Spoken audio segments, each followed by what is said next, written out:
All right, let's get our definition straight so we're all on the same page. When I talk about financial wellness, I'm talking about a state of being where you have control over your day-to-day, month-to-month finances.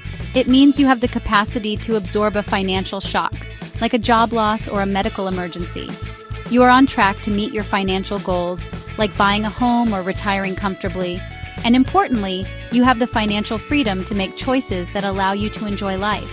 It's a holistic approach, covering every aspect of your money, not just one little piece.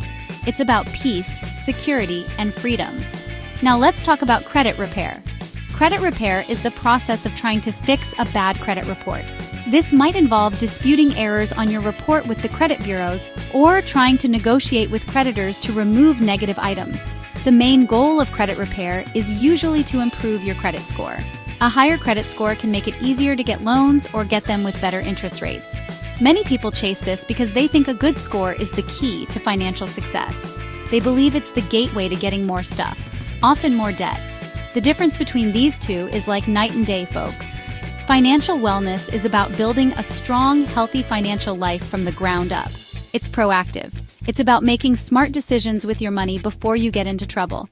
Credit repair, on the other hand, is often reactive. It's usually something people look into after they've made some financial mistakes, gotten into debt, and damaged their credit. It's like taking medicine when you're sick versus eating healthy and exercising to stay well in the first place. One is a cure, maybe, and the other is prevention and overall health. So, you see, financial wellness is the main goal, the big prize. Credit repair might be a small step some people need to take along the way if they've stumbled, but it's not the destination itself.